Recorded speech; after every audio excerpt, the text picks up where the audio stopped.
Shubho Sandhya friends.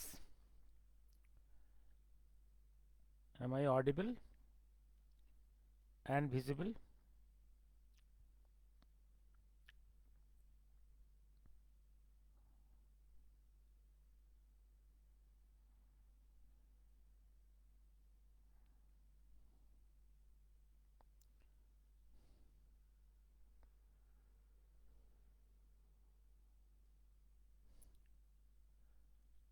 Am I audible and visible? Yes, I am audible and visible. At least visible.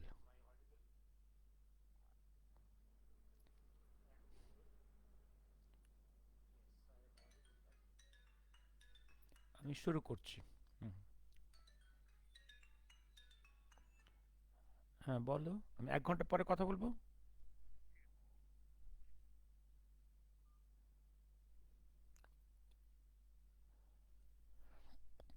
আমি শুরু করছি। গতকাল আমি বলেছিলাম কিছু কথা কিভাবে বাংলার এবং বাঙালির ইতিহাসকে সুকান্ত দা, থ্যাংক ইউ। বাঙাল বাংলার এবং বাঙালির ইতিহাসকে কিভাবে বিকৃত করা হচ্ছে, বিশেষ করে by the Islamist and leftist historians. আমি একটা টার্ম খুব ইউজ করি, হিস্টোরিয়ানদের পরিবর্তে distorians. In the name of historians, যারা হিস্ট্রিকে ডিস্টর্ট করে, in the name of historians, those who distort history, they are not really historians, they are distorians. আমি বলি this left and left Marxist distorians and Islamic distorians, সেটা নিয়ে একটু কথা বলবো। আর সেই সঙ্গে বন্দে মাতরমের যে 150 বছর পূর্তি হয়ে গেল, আমি কথা বলতে পারিনি। এই বন্দে মাতরমের জন্ম কাহিনী, তার ইতিহাস, তার গৌরব, তার প্রেরণা নিয়ে একটু কথা বলবো। তার আগে শুরু করি।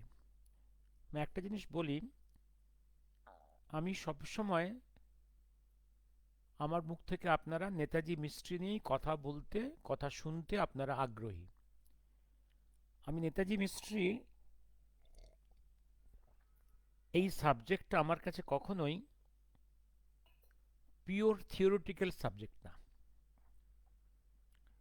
আমার কাছে এটা খুব অ্যাপ্লাইড। আমি জিও পলিটিক্যাল ব্যাকগ্রাউন্ডে এবং ভারতবর্ষের ফিউচার প্ল্যানিংয়ের প্রেক্ষাপটেই আমি নেতাজি মিস্ট্রিকে অলওয়েজ প্লেস করি। আমি একটু বলে সাবজেক্টে চলে যাব। কিছুদিন যাবৎ আমি ডাইরেক্টলি দক্ষিণ এশিয়ার পলিটিক্যাল চেঞ্জেস নিয়ে কথা বলিনি,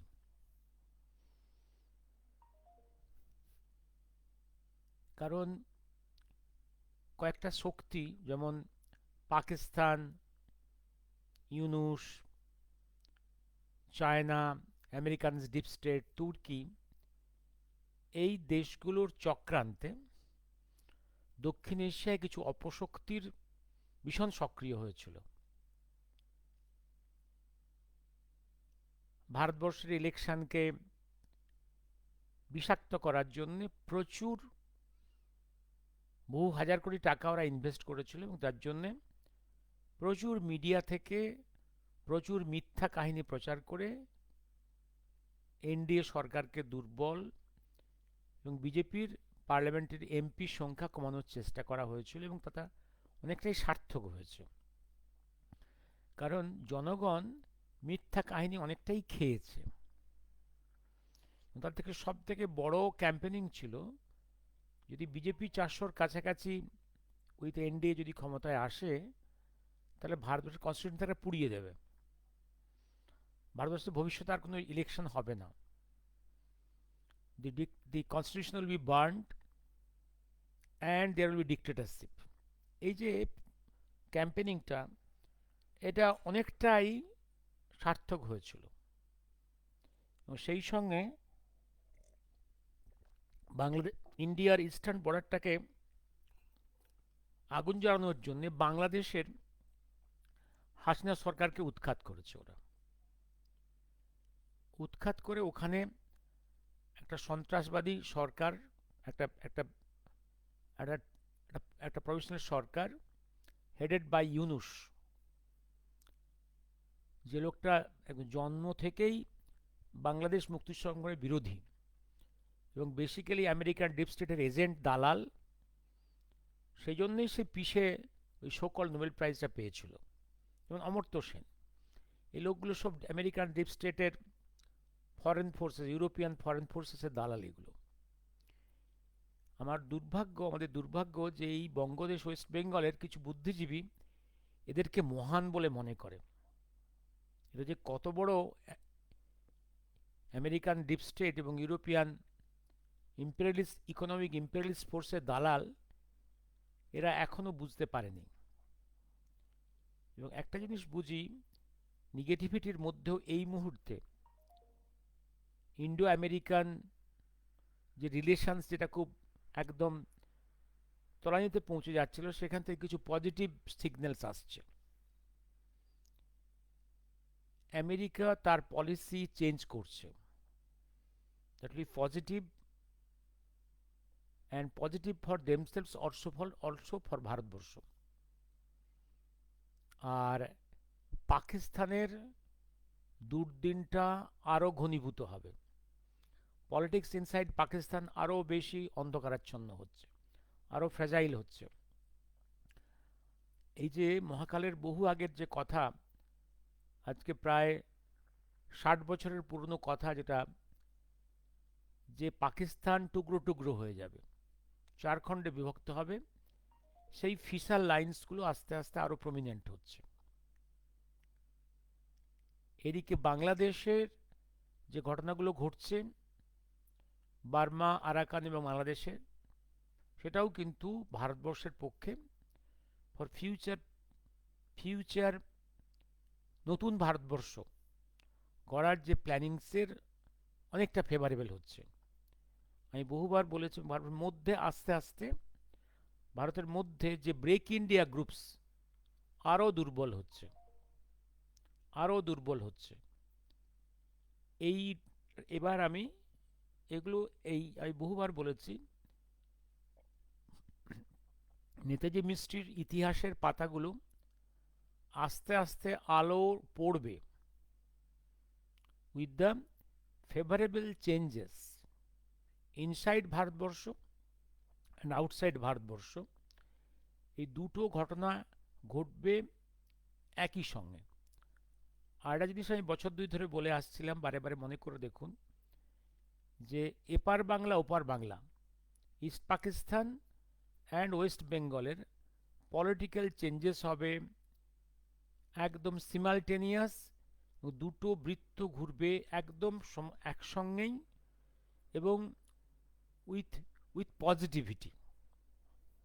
এবার আমি আসছি বন্দে মাতরমে। হয়ে গেছে কয়েক মিনিট, 10 মিনিট হয়ে গেছে, আমি বন্দে মাতরমে আসি। ভারতবর্ষের, আমাদের খণ্ডিত ভারতবর্ষ, আমরা দুটো সঙ্গীতকেই আমরা গ্রহণ করেছি, একটাকে অ্যাজ ন্যাশনাল অ্যানথেম, একটাকে ন্যাশনাল সং হিসেবে। এই দুটো সঙ্গীতই প্রাচীন এবং ভারতবর্ষের স্বাধীনতা সংগ্রামে যাদের রোল খুব গভীরভাবে আছে, সেটাই আসবো আমরা। এই মুহূর্তে জনগণ মন অধিনায়কও আমাদের জাতীয় ন্যাশনাল অ্যানথেম আমাদের, আর বন্দে মাতরম জাতীয় সঙ্গীত। এই তো এবার ইতিহাসে যাই আমরা। এই জনগণ মন অধিনায়কও আর এই যে বন্দে মাতরম, দুটোরই অফিসিয়াল স্বীকৃতি পাওয়ার পেছনে যতটুকু অফিসিয়াল স্বীকৃতি পাওয়ার পেছনে সুভাষচন্দ্র, নেতাজি সুভাষচন্দ্রের রোল একটু পরে বলবো, কারণ নেতাজি সুভাষচন্দ্র অ্যাজ নেতাজি এই বন্দে মাতরম এবং তারপরে এই জনগণ মন অধিনায়ক এবং বন্দে মাতরম পরবর্তীতে জনগণ মোদীর স্বীকৃতি ইন বার্লিন এবং সিঙ্গাপুরে বঙ্গে মাতরমের স্বীকৃতি অ্যান্ড অফিসিয়ালি, তার আগে স্বীকৃতিটা কীভাবে দিয়েছেন পরে আসছি। তার আগে ভারতের বিপ্লবীদের কাছে এই দুটো সঙ্গীত কীভাবে সমাদৃত হয়েছিল এবং কী প্রেরণা জুগিয়েছিল পরে আসছি। আর বিশেষ করে আজকে আমরা ডিসকাশন করব বন্দে মাতরম নিয়ে। আমি এবার পড়ে আসছি, কারণ এ নিয়ে কতখানি গৃহীত হবে এটা নিয়েও খুব সংঘাত হয়েছে। এই জনগণ মন অধিনায়কও এটা নিয়েও কিন্তু এটা যে আমরা গ্রহণ করেছি এটারও অনেক বিরোধিতা ছিল। অনেকে এটা বলার চেষ্টা করেছে, আজও বলে এটা নাকি আসলে রবীন্দ্রনাথ নাকি ব্রিটিশদের ব্রিটিশ ভাইসরয়কে বন্দনা করেছিলেন। এটা অত্যন্ত মিথ্যা প্রচার। ঠিক তেমনি বন্দে মাতরমের বিরুদ্ধেও অনেকে প্রচণ্ড তীব্র বিরোধিতা করেছিলেন, কারণ সেখানে মাতৃবন্দনা আছে, দেবী দুর্গার বন্দনা আছে, মাতৃবন্দনা আছে। এটা ইসলামিস্টরা গ্রহণ করতে পারেনি। আরেকটা ভুল ধারণা আছে, সংঘাতে আসবো, আরেকটা ভুল ধারণা আছে যে সম্ভবত বন্দে মাতরম গানটা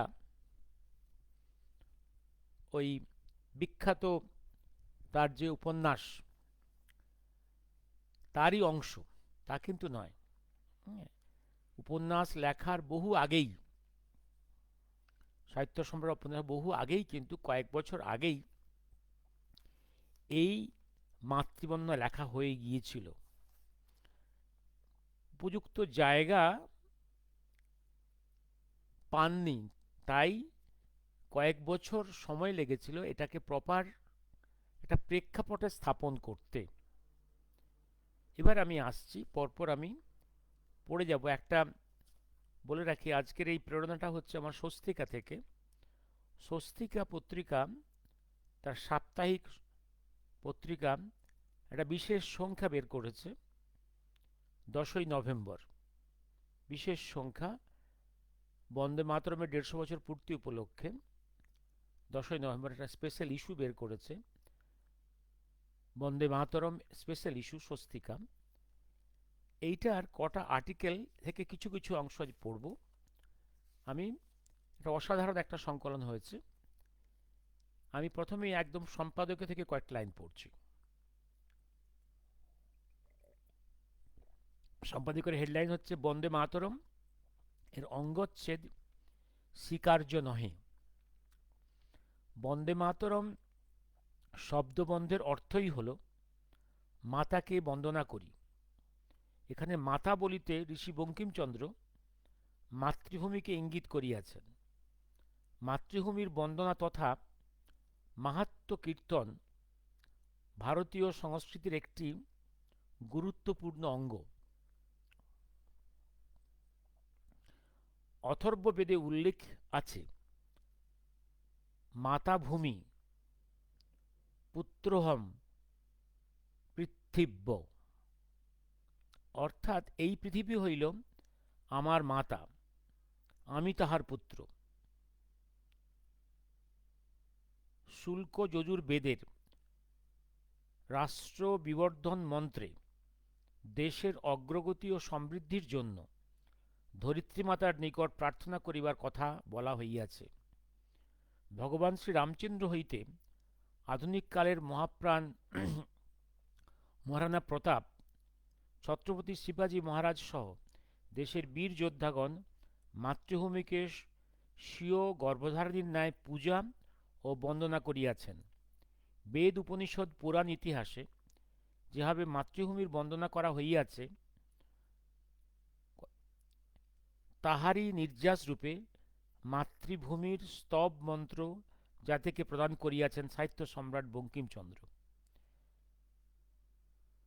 1905 সালের 7ই সেপ্টেম্বর সর্বভারতীয় জাতীয় কংগ্রেস কমিটি বারাণসী অধিবেশনে বন্দে মাতরমকে জাতীয় সঙ্গীতের মর্যাদা দিয়েছিলেন।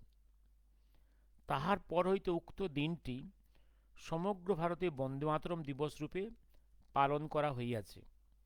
স্বাধীনতার পূর্বে কংগ্রেসের অধিবেশনগুলি বন্দে মাতরম সঙ্গীতের মাধ্যমে শুরু করা হইত। জাতির দুর্ভাগ্য, তোষণ নীতির কারণে কংগ্রেস তাহার সিদ্ধান্ত সরিয়া আসিয়াছিল। শুধু তাহাই নহে, মোল্লাবাদী মানসিকতার নিকট নতি স্বীকার করিয়া কংগ্রেস নেতৃবৃন্দ বন্দে মাতরমের অঙ্গচ্ছেদ পর্যন্ত স্বীকার করিয়াছিল। দেশমাতৃকা ও দেশমাতৃকার স্তব মন্ত্র যে অভিন্ন তোষণ নীতির কারণে কংগ্রেস নেতৃবৃন্দ তাহা বিস্মরণ ঘটিয়াছিল। মোল্লাবাদী মুসলমানদের সহিত সাম্রাজ্যবাদী ইংরেজও বন্দে মাতরম এর বিরোধিতা করিয়াছিল। ইংরেজ তো বন্দে মাতরম ধ্বনিকে নিষিদ্ধ করিয়াছিল। এই ধ্বনিতে মুখরিত হইবার কারণে দেশবাসীর উপর নামাইয়া আনিয়াছিল প্রবল নির্যাতন। তোষণ নীতির কারণে কংগ্রেস তাহার প্রতিবাদ না করিয়া নীরবে সর্বপ্রকার অন্যায় স্বীকার করিয়াছিল। 1950 সালে কংগ্রেস পরিচালিত সরকার এই তোষণ নীতির মাথায় রাখিয়া ভারতীয় সাধারণতন্ত্রের রাষ্ট্রগীত হিসেবে খণ্ডিত বন্দে মাতরমকেই মান্যতা দিয়েছে। তাহার পরও কংগ্রেস ঘোষণা করিয়াছে, বন্দে মাতরম গাওয়া বাধ্যতামূলক নহে। তামিলনাড়ুর রাজ্যের উচ্চ আদালত একসময় রাজ্যের সমস্ত শিক্ষা প্রতিষ্ঠানে বন্দে মাতরম গাহিবার রায় দিয়াছিল। তখনও কংগ্রেস একই কথা, আদালত কাহাকেও বন্দে মাতরম গাহিতে বাধ্য করিতে পারিবে না বলিয়াছিল। 2002 সালে একটি আন্তর্জাতিক সমীক্ষায় বন্দে মাতরম বিশ্বের দ্বিতীয় জনপ্রিয়তম সঙ্গীতের মর্যাদা লাভ করিয়াছিল। 2002 সালে একটি আন্তর্জাতিক সমীক্ষা, এই সমীক্ষার ফল ছিল যে ওয়ার্ল্ডসের সবথেকে সবথেকে জনপ্রিয় যে সঙ্গীতগুলো আছে, দেশাত্মবোধক সঙ্গীতগুলো আছে, তার একটা সিরিয়াল করা হয়েছিল according to sweetness, rhythm and popularity. তাতে সম্ভবত যেটা মনে পড়ছে, ফ্রান্সের সঙ্গীত ফার্স্ট হয়েছিল অ্যান্ড বন্দে মাতরম ভারতের সেকেন্ড হয়েছিল।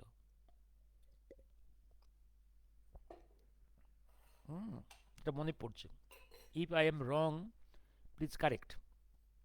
আমি পুরো লাইনটা পড়লাম না, এবার আমি আস্তে আস্তে আমি চলে যাচ্ছি। এবার একটু জিনিস বলে রাখি, এই যে মাতৃবন্দনা, আমি একটু হিস্ট্রি অফ হিউম্যানিটির দিকে একটু এই লেখার বাইরে একটু কথা বলি।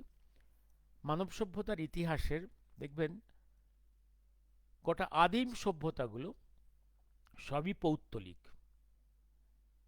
পৌত্তলিক। বিভিন্ন মূর্তি পূজা, পুতুল পূজা, সেই মূর্তিগুলো হচ্ছে এই বিভিন্ন প্রাকৃতিক যে শক্তি, তাদের কনসেপ্টগুলোকে রূপ দেওয়া হয়েছে। এই শক্তি চিরকালই হচ্ছে অদৃশ্য, ইনভিজিবল একটা ধারণা হচ্ছে যার কোনো রূপ নেই, অরূপ। এই অরূপকে রূপ না দিলে আমাদের মতো সাধারণ মানুষ ধারণাগুলো করতে পারি না। আমরা সাধারণ মানুষ, আমাদের কাছে রূপের একটা প্রয়োজন হয়, একটা আইকন, একটা রূপ, একটা মূর্তির প্রয়োজন হয়। এই মূর্তি আমাদেরকে আকর্ষণ করে, মনকে আমাদের কনসেন্ট্রেট করায় সাহায্য করে, একটা ধারণা আমাদের পক্ষে সহজে আসে। যখন আমরা আমাদের কোনো আইডিয়াকে অন্য কারো কাছে প্রকাশ করতে চাই, it is not always possible. এটা প্রকাশ করা সম্ভব নয়। এটা প্রকাশ করা সম্ভব only with the help of some language, words and sentences, অথবা মূর্তি দিয়ে, স্কেচ দিয়ে। সেই সেন্টেন্সই বলো, sentence is composed of some letters, each letter is, Mahakal বলছে ইচ, মহাকালের কথা, ইচ লেটার ইজ এ মূর্তি। যদি মূর্তি বা স্কেচ হয়, সেও একটা মূর্তি। মূর্তি ছাড়া আমরা আমাদের মনের ভাব প্রকাশ করতে পারবো না, কারো কাছে কনভে করতে পারবো না।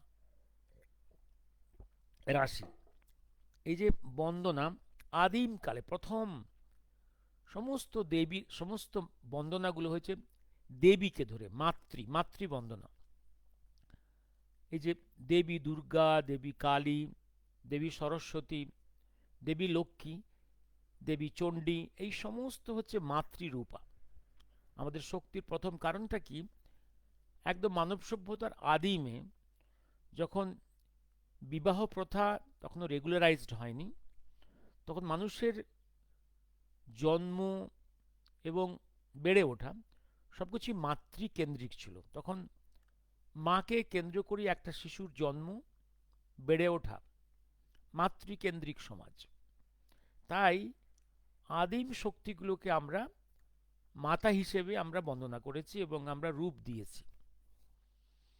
এই বহু হাজার বছর পরে ভারতবর্ষের এই যে, যখন ভারতবর্ষ থেকে যখন শেষ যে আইস এজ, এর পরে যখন ভারতের মানুষরা এইখান থেকে মাইগ্রেট করলো পৃথিবীর বিভিন্ন প্রান্তে, তারা কিন্তু গিয়েছিল তাদের সঙ্গের, তাদের এই আইকন মাতৃমূর্তি নিয়েই গিয়েছিল। তাই ভারতবর্ষের মাতৃমূর্তি, সে কালী, লক্ষ্মী, দুর্গা, এই মূর্তিগুলো আপনি ভূমধ্যসাগরের বিভিন্ন জায়গাতে, নর্থ ইউরোপে, নর্থ আফ্রিকাতে, ইউরোপের বিভিন্ন জায়গাতে, সব জায়গাতেই, সাউথ ইস্ট এশিয়াতে যারা গিয়েছে এই মূর্তিগুলো নিয়ে গেছে। এই মূর্তিগুলো পরবর্তীকালে কিছু পরিবর্তন ঘটেছে। আমাদের এখানে যে 10 ভুজা, পৃথিবীর অন্য জায়গাতে দুর্গা আছেন, তারা হয়তো অষ্টভুজা কি 16 ভুজা আছে, কালী আছে, সেখানে সব কিছুই আছে। পরবর্তীকালে যখন আস্তে আস্তে যখন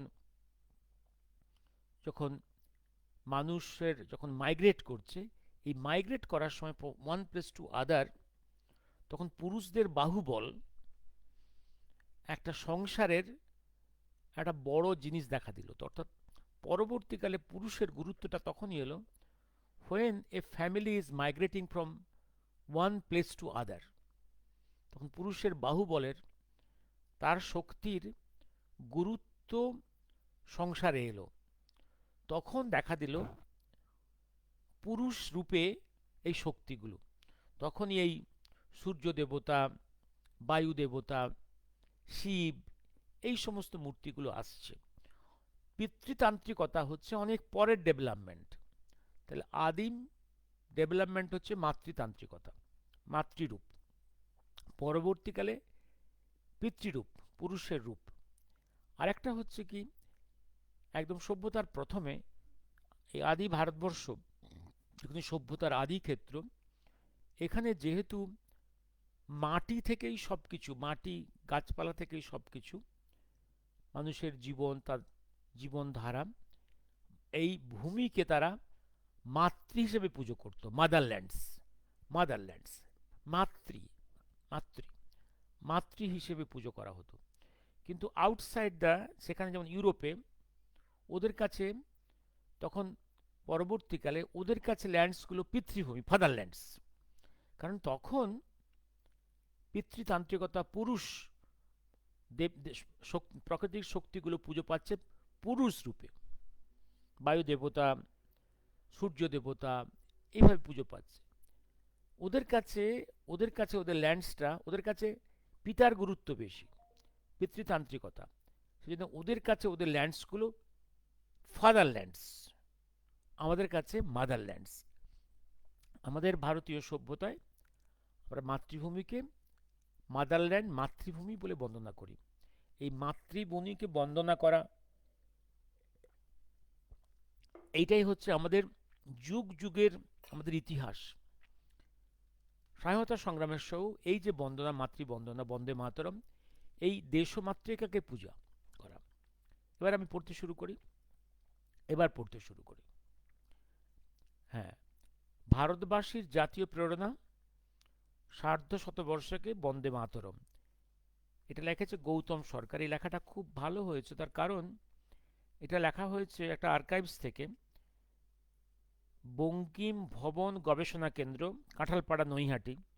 তার যে কিউরেটর, তার কিউরেটর এখানে এই এই এই যে বন্দে মাতরম যত ইতিহাস আছে তার সংকলন আছে। গৌতম সরকার ইজ এ কিউরেটর দেয়ার। লেখাটা ন্যাচারালি ভালো হতে বাধ্য। আমি এখান থেকে কিছু অংশ পড়ছি। 22শে আগস্ট স্টুটগার্টে, আমি কি এটা পড়লাম না? আমি না পড়িনি, পড়ছি এটা। 22শে আগস্ট 1907 খ্রিস্টাব্দে জার্মানির স্টুটগার্ট শহরে ইন্টারন্যাশনাল সোশ্যালিস্ট কনফারেন্সে মাদাম ভিকাজি রুস্তম কামা, মাদাম কামা, যাকে ভারতের বিপ্লববাদের জননী বলা হতো, তিনি প্রকাশ করেন নিজের নকশা করা ভারতের একটি জাতীয় পতাকা। ত্রিবর্ণ রঞ্জিত সেই পতাকার মধ্যভাগে লেখা ছিল বন্দে মাতরম প্রবন্ধটি। 1909 খ্রিস্টাব্দে মাদাম কামা জেনেভা থেকে প্রকাশ করেন বন্দে মাতরম নামাঙ্কিত একটি সাময়িক পত্র। এবার আমি কিছু ছেড়ে ছেড়ে পড়ছি। বন্দে মাতরম ধ্বনিকে কেন্দ্র করে বহু নিষেধাজ্ঞা জারি করে ব্রিটিশ সরকার। তদানীন্তন সময় বিপিনচন্দ্র পাল, কতক্ষণ হলো হয়েছে অনেকক্ষণ, বিপিনচন্দ্র পাল, অরবিন্দ ঘোষ, মাদাম কামা, লালা লাজপত রায়ের সম্পাদনায় প্রকাশিত হয়েছিল বন্দে মাতরম নামে 3টি পৃথক পৃথক সাময়িক পত্র।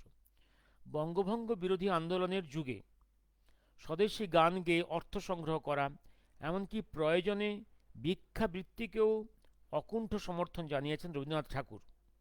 এই উপদেশ মেনে কলকাতার সেই সময় বন্দে মাতরম সম্প্রদায় নামে একটি গান গেয়ে ভিক্ষা সংগ্রহকারী একটি দলের প্রতিষ্ঠা হয়। সুরেন্দ্রনাথ বন্দ্যোপাধ্যায় ছিলেন এই সম্প্রদায়ের সভাপতি। সহসভাপতি ছিলেন রবীন্দ্রনাথ ঠাকুর, দেশবন্ধু চিত্তরঞ্জন দাস এবং দীঘাপাচিয়ার কুমার শরৎচন্দ্র রায়। ভিক্ষা সংগ্রহকারীদের মূল উদ্দেশ্য ছিল আত্মশক্তিতে বলীয়ান হয়ে ভারতে অত্যাচারী ব্রিটিশ শাসকের বঙ্গভঙ্গ বিরোধী আন্দোলনকে শক্তিশালী করা। সাহিত্য সম্রাট বঙ্কিম চট্টোপাধ্যায় রচিত আনন্দমঠ উপন্যাসে প্রথম প্রকাশিত হয় বন্দে মাতরম সঙ্গীত। আনন্দমঠের সন্তান সম্প্রদায় স্বদেশ প্রেরণার উদ্দীপন সঙ্গীত হিসেবে গানটি কখনো এককভাবে আবার কখনো সমবেতভাবে গেয়েছেন। উপন্যাসে বন্দে মাতরমের প্রথম গায়ক হলেন ভবানন্দ। বন্দে মাতরম শব্দবন্ধটি আক্ষরিক অর্থ বন্দনা করি মায়েরে। মা এখানে দেশমাতৃকা। তিনি বঙ্গজননী তথা সমগ্র ভারত জননী। বঙ্কিমচন্দ্রের মেজদাদা সঞ্জীবচন্দ্র চট্টোপাধ্যায় সম্পাদিত বঙ্গদর্শন পত্রিকার 1287 খ্রিস্টাব্দ থেকে জ্যৈষ্ঠ 1289 খ্রিস্টাব্দে বিভিন্ন সংখ্যায় ধারাবাহিকভাবে প্রকাশ করেছিল আনন্দমঠ। এর মধ্যে চৈত্র 1287 খ্রিস্টাব্দে আনন্দমঠ প্রথম খণ্ড 10ম পরিচ্ছেদে প্রকাশিত হয় বন্দে মাতরম গানটি। আমি এটাকে একটু প্রিসাইজ করে দিই। এই এই এই এই এই এই পত্রিকাতে, যেটা হচ্ছে বঙ্গদর্শন পত্রিকাতেই প্রথম প্রকাশিত হলো 1881-এ। কিন্তু এটার আসল রাইটিং হয়েছিল কিন্তু এর থেকে 5 বছর আগে। 5 বছর আগে 1874-এ এটা লেখা হয়েছিল ওনার ড্রয়ারে, লেখা হয়েছিল আনন্দমঠ। এইটা লেখা হয়েছিল বন্দে মাতরম। প্রথম পাবলিকেশন হলো এটা ওই জার্নালে, বঙ্গদর্শনে। এবং যখন উপন্যাসটা কমপ্লিটলি বেরোলো, উপন্যাসের মধ্যে প্রকাশিত বুক আনন্দমঠ 1882-তে, বইয়ের অংশ হিসেবে প্রকাশিত হলো 1882-তে। আমি একটা জিনিস বহুবার বলেছি আপনাদেরকে, যে যে বন্দে মাতরম এই সঙ্গীতটি, মাতৃসঙ্গীতটি, এটি হচ্ছে প্রি আনন্দমঠ। আনন্দমঠ তৈরির আগে প্রি আনন্দমঠ।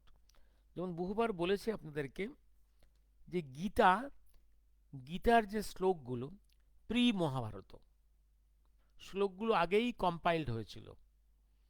এটা ওই যুদ্ধক্ষেত্রে, মহাভারতের ওই যুদ্ধক্ষেত্রে, এটা যখন কৃষ্ণের মুখ থেকে বেরোচ্ছে, এটা মহাভারতের পাঠ হচ্ছে। কিন্তু গীতার যে শ্লোক, গীতা, এই জন্য বলেছি বহুবার, গীতা ইজ প্রি মহাভারত। ঠিক তেমনি বন্দে মাতরম প্রি আনন্দমঠ। আমি এটা আলোচনা বহুবার করেছি। এবার আসি আমি আনন্দমঠ। আমি এটা অনেকটা এটা এটা অনেকটা এটা আপনারা যদি সংগ্রহ করে পড়তে চান, এটা আমি আর নষ্ট করব না। এবার আসি বঙ্কিমচন্দ্রের বড়দাদা শ্যামাচরণ চট্টোপাধ্যায় এর ছোট ছেলে শচীন্দ্রনাথ বঙ্কিম জীবনীগ্রন্থে লিখেছেন, বঙ্কিমের মৃত্যুর ২-৪ বৎসর পূর্বে একদা আমার ভগিনী বঙ্কিমচন্দ্রের জ্যেষ্ঠ কন্যা তাহার পিতার নিকট বন্দে মাতরম গানের কথা তুলিয়াছিলেন। বঙ্কিমচন্দ্র বলিয়াছিলেন, একদিন দেখিবে ২০-৩০ বৎসর পরে একদিন দেখিবে এই গান লইয়া বাংলা উন্মত্ত হইয়াছে, বাঙালি মাতিয়াছে। বঙ্কিমচন্দ্রের মৃত্যুর কিছুদিন পরে আমি এই গল্পটি আমার ভগিনীর নিকট শুনিয়াছিলাম। বঙ্গদর্শন পত্রিকার একটি পৃষ্ঠা পূরণের প্রয়োজনে পত্রিকার কর্মাধ্যক্ষকে সেই সময় কেবলমাত্র বন্দে মাতরম গানটি মুদ্রণ অনুমতি দেননি।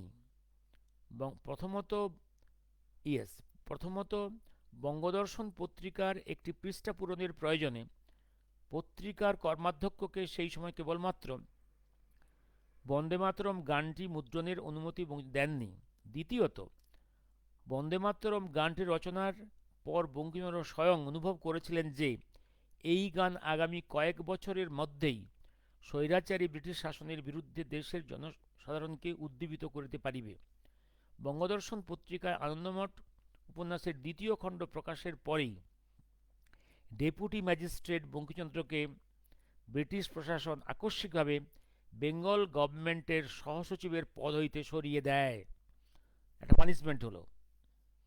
অল্প সময়ের ব্যবধানে তাকে বদলি করা হয় এক জায়গা থেকে দূরবর্তী অন্য কোনো জায়গায়।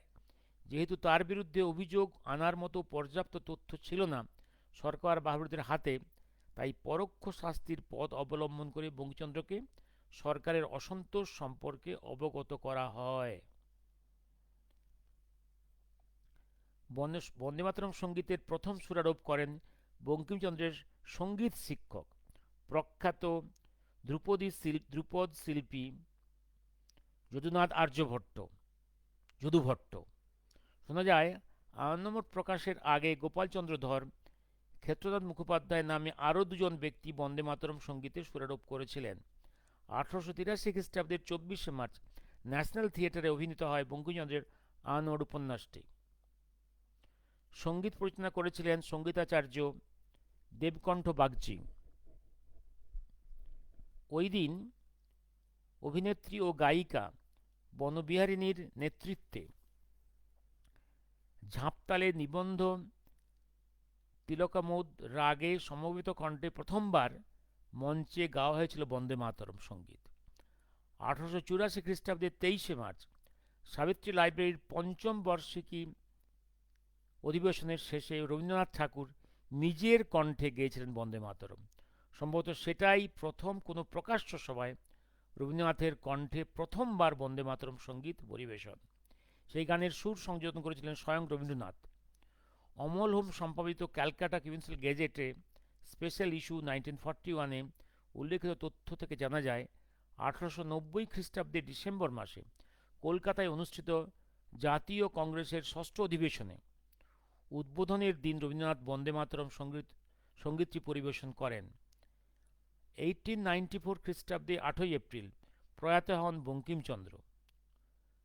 এরপর 1896-এর 28শে ডিসেম্বর কলকাতায় অনুষ্ঠিত জাতীয় কংগ্রেসের দ্বাদশ অধিবেশনে উদ্বোধন সঙ্গীত হিসেবে বন্দে মাতরম গানটি পরিবেশন করেছেন বর্মীনাথ নিজে।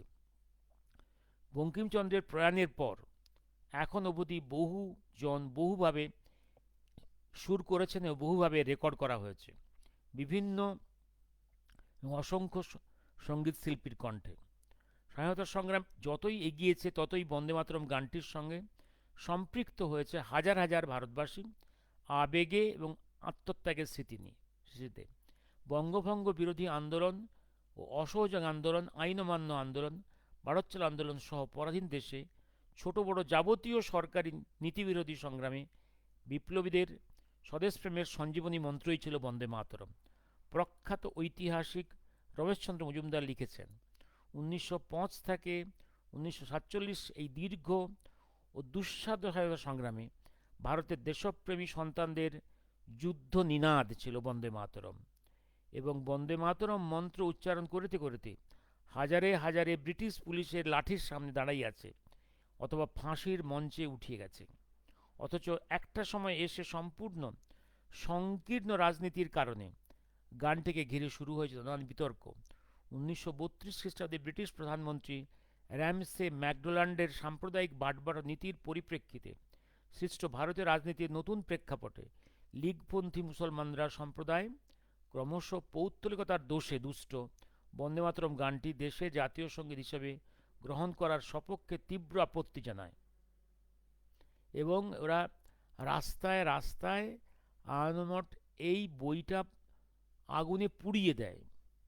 আগুনে শয়ে শয়ে আনন্দমঠ বইটা পুড়িয়ে দেয় ওরা।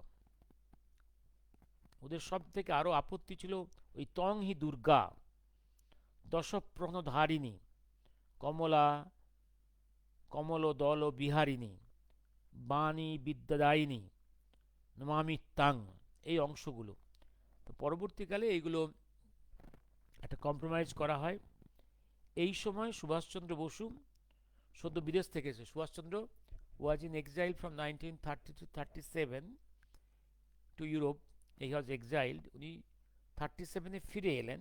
ফিরে এসেই উনি রবীন্দ্রনাথ ঠাকুর এবং রবীন্দ্রনাথ চট্টোপাধ্যায়কে চিঠি লিখলেন। হি রোট লেটার্স টু রবীন্দ্রনাথ চট্টোপাধ্যায় এবং রবীন্দ্রনাথ ঠাকুর। এবং 16ই অক্টোবর রবীন্দ্রনাথ ঠাকুর এবং 20শে অক্টোবর প্রবাসী পত্রিকার সম্পাদক রবীন্দ্রনাথ চট্টোপাধ্যায় চিঠি লিখে এই বিষয়ে তার মতামত জানতে চান। জওহরলাল নেহরু তখন কংগ্রেস সভাপতি 25শে অক্টোবর 1937 কলকাতায় এসে একান্তভাবে রবীন্দ্রনাথ ঠাকুরের সঙ্গে বিষয় নিয়ে কথাবার্তা বলেন।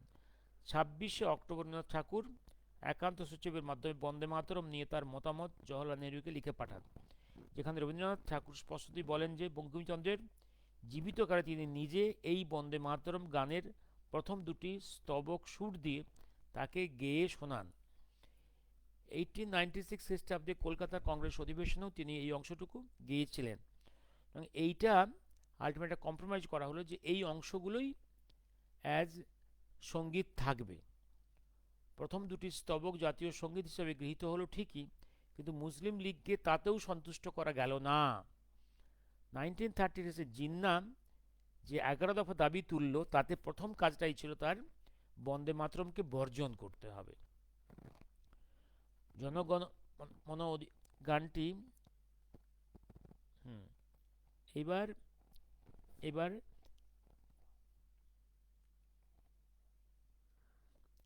1947 খ্রিস্টাব্দের সম্মিলিত জাতিপুঞ্জের সাধারণ সভায়, এইটা একটু বলে রাখি আমি, 1947-এ ইউএনওর ফাংশন চলছিল। এই ফাংশনে বিভিন্ন দেশের প্রতিনিধিরা ছিল।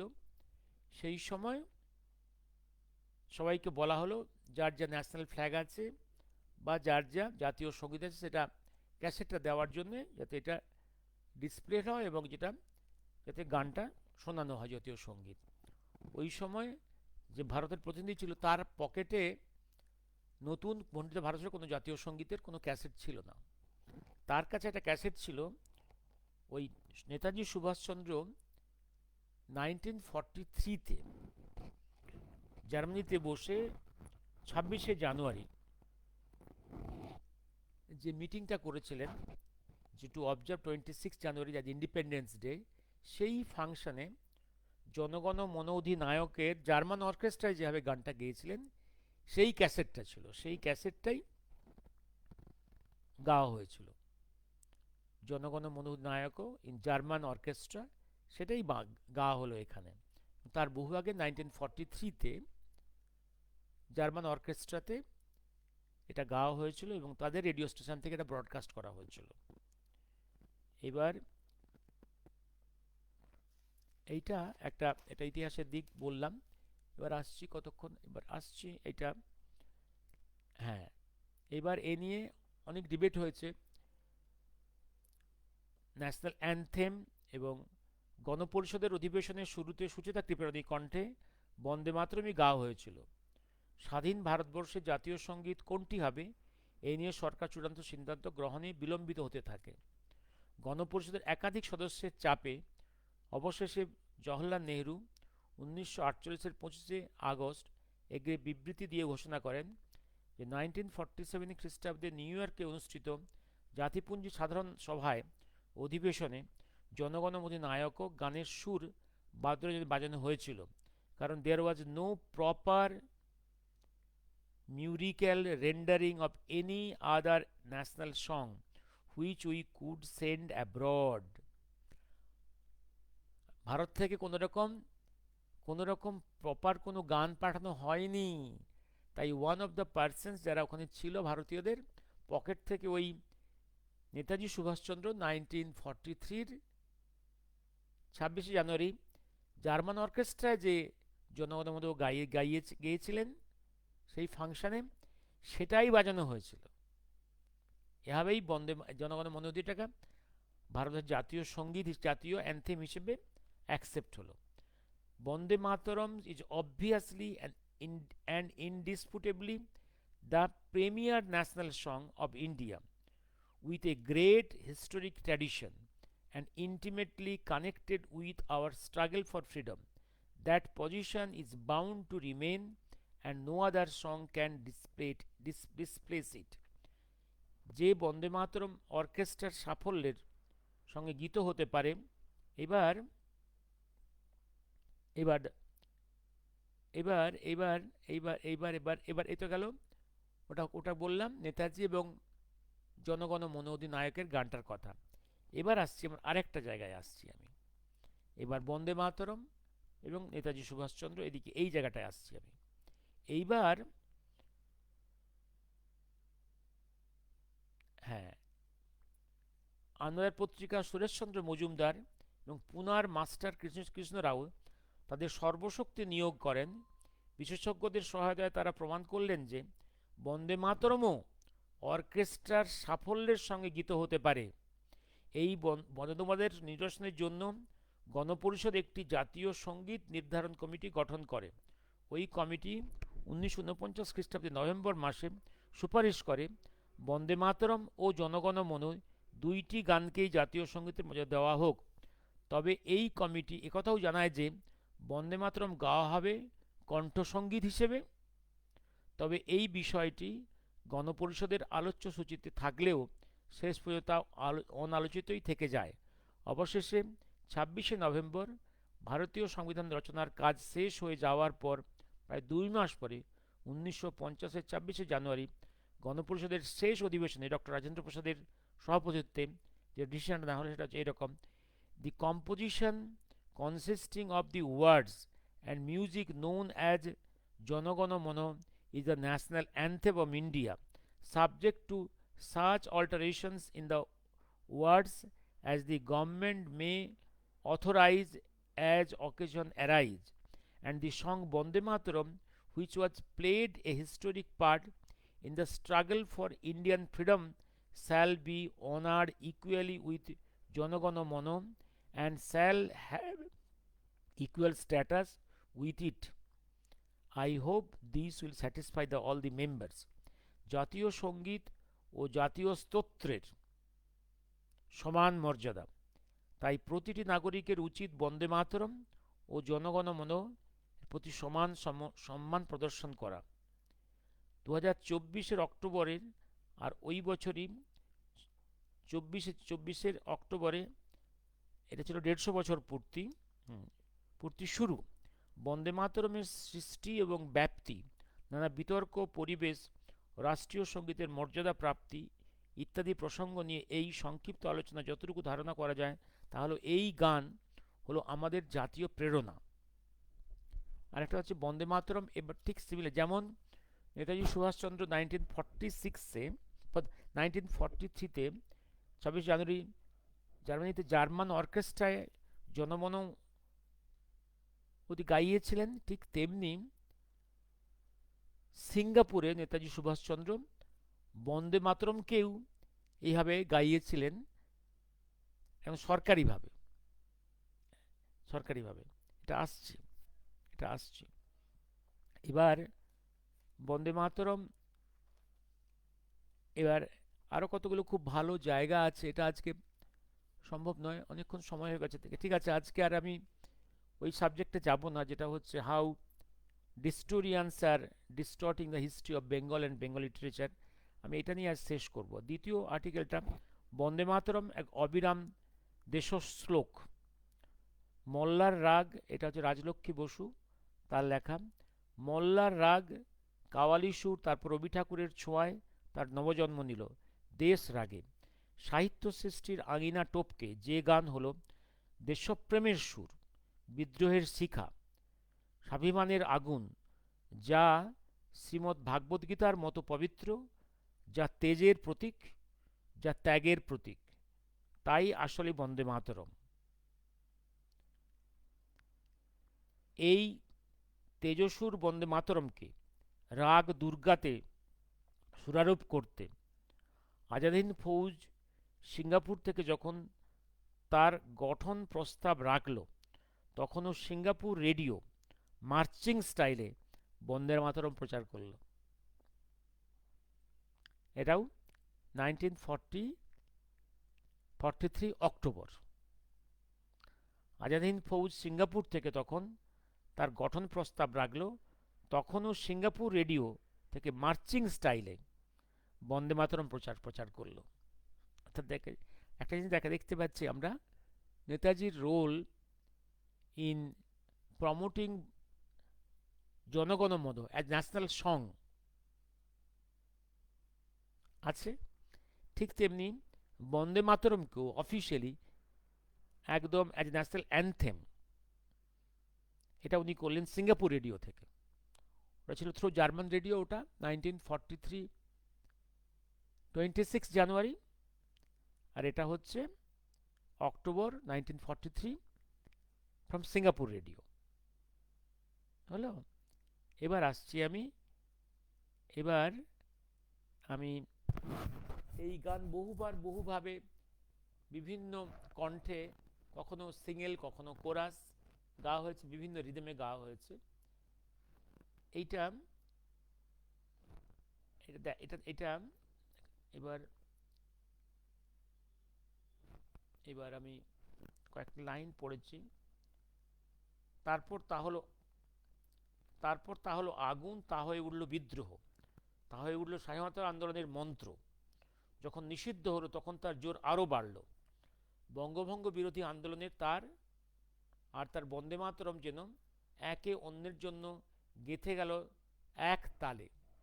তো এটা সত্য কথা যে জনগণ মন অধিনায়কের যে অ্যাপিল, সে অ্যাপিলটা একটা অন্য প্লেনে। আর জনগণ মনে জাতির যে নেতা, দি লিডার, তার জয় বন্দনা করা, এটা একটা অন্য অ্যাপিল। তার জয় বর্ণনা করা মানে সমস্ত জাতির, সমস্ত দেশের জয়কে আহ্বান করা। আর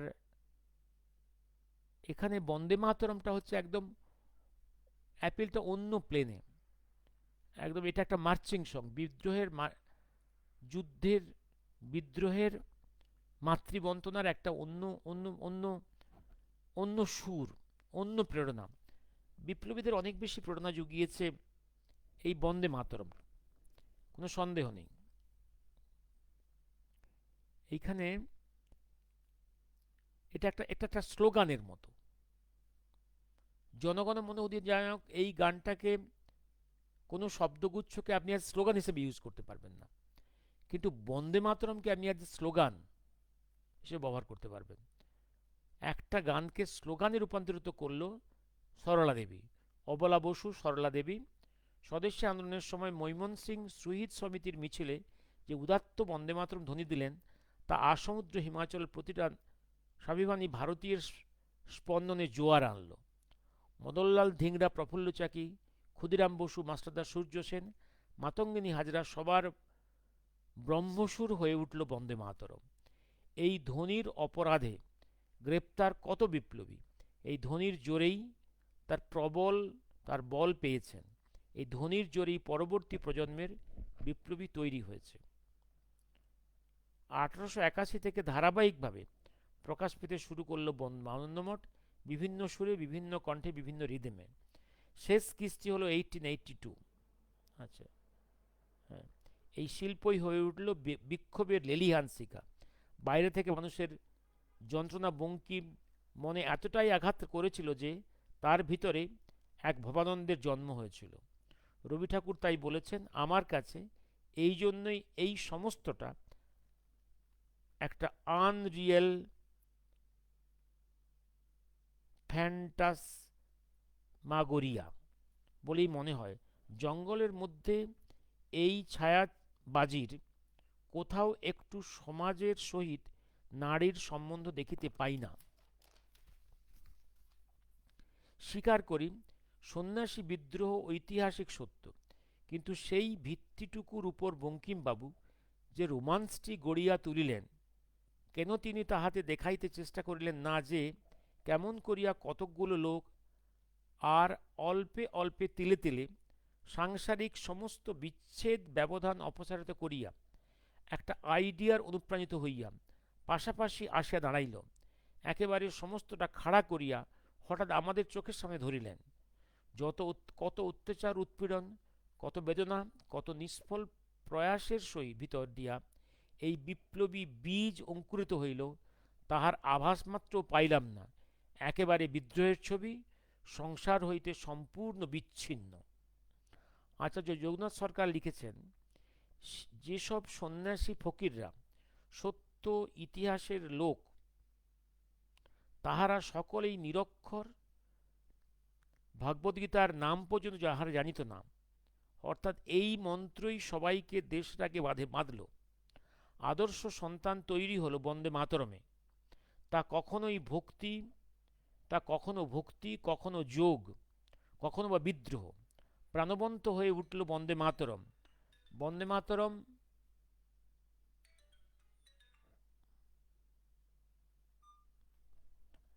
বন্দে মাতরম মানে রাজরোষ।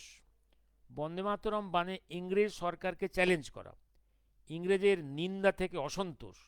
সব ভাব প্রকাশের ভাষা হলো বন্দে মাতরম। ভবানন্দের কথা আছে আনন্দমঠে। তিনি বলিয়াছেন, আমার অন্য মা মানি না, জননী জন্মভূমিশ্চ স্বর্গাদপি গরীয়সী। আমরা বলি জন্মভূমি জননী। আমাদের মা নাই, বাপ নাই, ভাই নাই, বন্ধু নাই, স্ত্রী নাই, পুত্র নাই, ঘর নাই, বাড়ি নাই। আমাদের কাছে কেবল এই সুজলা সুফলা মলয়জ শীতলা শস্য শ্যামলা। ভবানন্দ গেয়ে উঠলেন বন্দে মাতরম। বন্দে মাতরম এক অসমান্তরাল দেশবোধের আলপনা। একে মাপা ব্যাখ্যা করা মূর্খতা, কারণ এই গান জাতির মেরুদণ্ড গড়েছে। ভারতের বুক যে এই ধারায় রাজনীতিই করুক, বন্দে মাতরম হোক সবার মন্ত্র। ভূখণ্ড দেশ হয় এই তালে তালে সুরে অগ্নিদ্রোহে।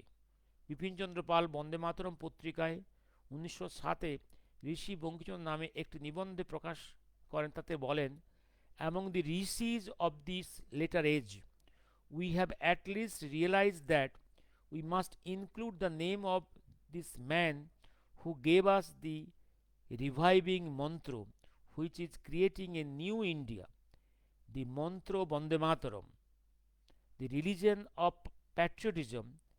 This is the master idea of Bankim's writings, of the new spirit which is leading the nation to resurgence and independence. He is the inspirer and political guru. The third and the supreme service of Bankim to his nation was that he gave us the vision of our mother. অনেক বিপিনচন্দ্র পালের অনেকের কথা আছে, আমি সব কথা বলতে অনেক সময় লেগে যাবে, না শেষ করব এবার। একটা ছোট ছোট জায়গা বলে শেষ করে যাব, যেটা হচ্ছে এই যে আরেকটা লেখা আছে, কংগ্রেস শুধু দেশকে দ্বিখণ্ডিত করেনি, স্বাধীনতা সংগ্রামের স্তব মন্ত্র বন্দে মাতরমকে খণ্ডিত করেছে। এইটা ছোট একটা অংশ, ছোট এক সময় বঙ্কিমচন্দ্র খুব দুঃখ পেয়েছিলেন।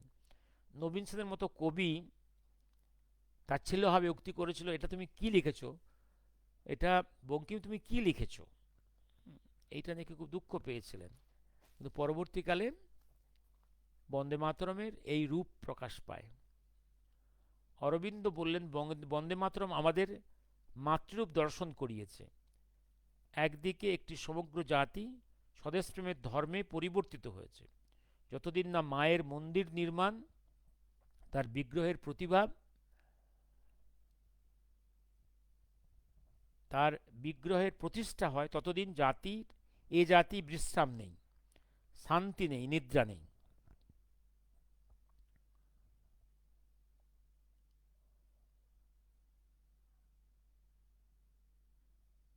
1909-এর 1 জুলাই লন্ডনের জাহাঙ্গীর হলে ন্যাশনাল অ্যাসোসিয়েশনের বার্ষিক উৎসব।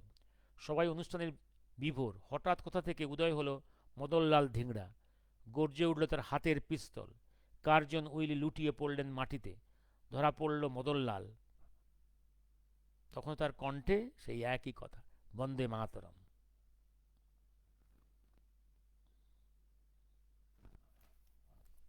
হ্যাঁ, শুধু একটা জিনিস, একটা ছোট কথা,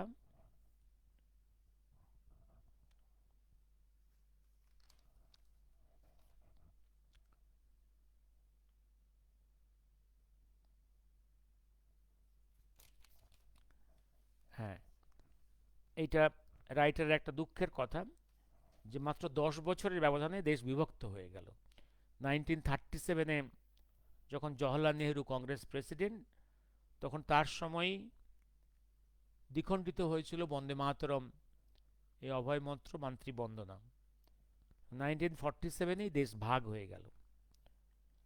এত বড় পাপ, এত বড় পাপ সহ্য করেনি ঈশ্বর, যে বন্দে মাতরমের অপার শক্তি 1905 সালে বড়লাট কার্জনকে বঙ্গবিভাগের সেটেল ফ্যাক্টকে আনসেটেল করতে হয়েছিল। সেই বন্দে মাতরমকে খণ্ডিত করার পাপে মাত্র 10 বছরের মধ্যে 1947 সালে দেশ দ্বিখণ্ডিত হয়ে গেল। যতদিন আমরা বন্দে মাতরমকে শ্রদ্ধার সঙ্গে বুকে আগলে রেখেছিলাম, ততদিন দেশ অখণ্ড ছিল। কিন্তু যেই আমরা বন্দে মাতরমকে ভেঙে টুকরো করে দিলাম, দেশের শত্রুদের অবদানের কাছে, দেশের শত্রুদের আবদারের কাছে মাথা নত করলাম, মায়ের পূজার মন্ত্রকে কেটে ফেললাম, সেদিন থেকে আমাদের পতন শুরু হলো।